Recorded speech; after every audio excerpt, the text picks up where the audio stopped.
Welcome back to Tech Tutors. In today's video, we will explore the concept of strings in Java. Strings are a fundamental part of Java programming, and understanding their behavior is crucial for effective coding. Let's get started. Strings in Java are a sequence of characters and are part of the java.lang package. They are immutable, which means once a string object is created, its content cannot be changed. Instead, any operation that appears to modify the string actually creates a new string object. There are two ways to create string objects in Java: using string literal and using the new keyword. Let's see the difference between string, StringBuffer, and StringBuilder in Java, and understand when to use each one. First, let's talk about mutability. In Java, string objects are immutable, meaning once a string object is created, it cannot be changed. On the other hand, both StringBuffer and StringBuilder are mutable, allowing you to modify their content without creating new objects. Next, let's consider thread safety. String objects are inherently thread safe since they are immutable. StringBuffer is also thread safe because its methods are synchronized, making it safe to use in multi-threaded environments. However, StringBuilder is not thread safe, which means it's best used in single-threaded scenarios where synchronization is not a concern. When it comes to memory overhead, string is generally lower when not modified frequently. StringBuffer incurs higher overhead due to synchronization, while StringBuilder has a low overhead similar to string, making it efficient for single-threaded scenarios. When it comes to appending and modifying strings, string is inefficient because each modification creates a new object. StringBuffer and StringBuilder, however, are efficient for these operations. In summary, string is best for immutable strings where content remains constant. StringBuffer excels in multi-threaded environments for string concatenation. StringBuilder is the go-to choice for single-threaded environments where performance is crucial and thread safety is not a concern. Let's explore the various built-in string methods that Java offers in detail. The characterAt method returns the character at the specified index. In this example, characterAt of 0 returns the character h, which is at the 0 index of the string hello. The compareTo method compares two strings lexicographically. Here, hello is compared with a world. Since h comes before a w in Unicode, the result is -47. The concat method concatenates the specified string to the end of this string. In the above code, hello is concatenated with a world, resulting in hello world. The contains method checks if a sequence of characters exists within the string. The substring L is found within hello, so containscheck is true. The ends with method checks if the string ends with the specified suffix. In the above example, hello ends with a low, so ends with check is true. The equals method compares two strings for content equality. Here, hello and a world are different, so comparison check is false. The equals ignore case method compares two strings ignoring case differences. In this code, ignoring case, hello, and hello are equal. The getBytes method encodes the string into a sequence of bytes. Here, hello is encoded into its byte representation. The getBytes of character set method encodes the string into a sequence of bytes using the specified character set. In this example, hello is encoded into its byte representation using UTF-8.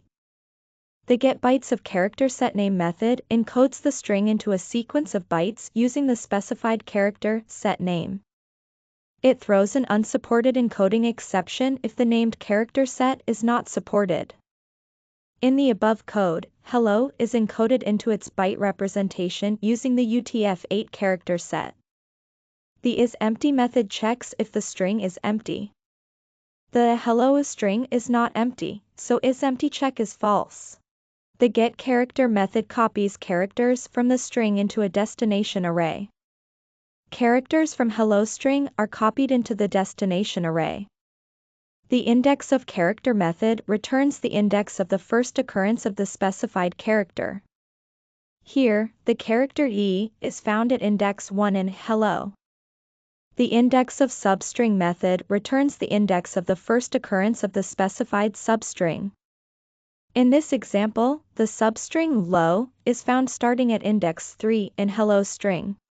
The indexOfSubstring and FromIndex method returns the index of the first occurrence of the specified substring, starting the search at the specified index. In the above code, the substring L is found at index 3 when starting the search from index 3 in hello. The indexOfCharacter and FromIndex method returns the index of the first occurrence of the specified character, starting the search at the specified index. Here, the character L is found at index 2 when starting the search from index 2 in hello. The lastIndexOf method returns the index of the last occurrence of the specified character. In this code, the last L in hello is at index 3.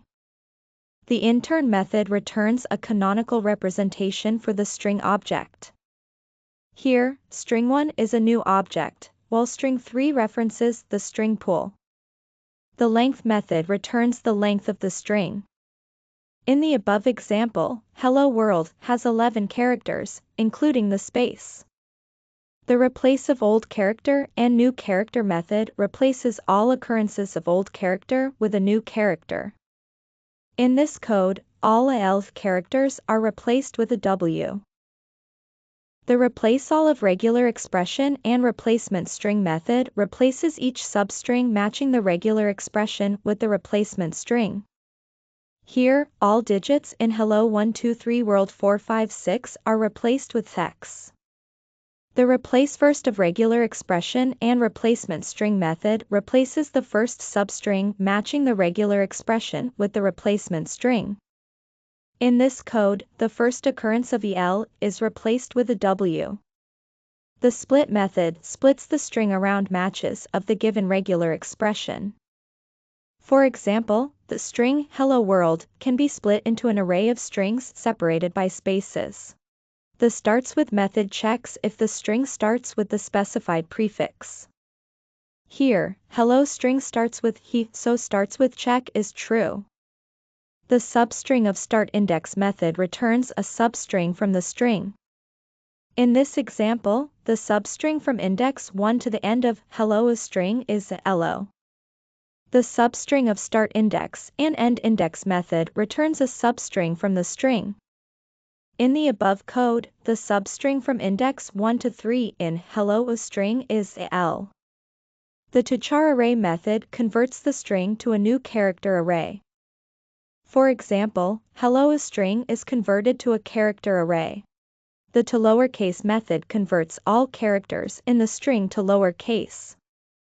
In the above code, all uppercase characters are converted to lowercase characters. The toUpperCase method converts all characters in the string to uppercase. In this example, all lowercase characters are converted to uppercase characters. The trim method removes leading and trailing whitespace. Here, whitespace is removed from hello string. The value of method returns the string representation of the argument. For example, the integer 123 is converted to the string 123. The join method concatenates elements of an array or an iterable into a single string with a specified delimiter. In this example, the join method uses a space as the delimiter to concatenate the elements of the greetings array, resulting in the single string hello hello hello. Today, we learned about Java strings and explored the various built-in methods available for string manipulation. Thanks for watching. For more Java insights, stay tuned and subscribe to Tech Tutors.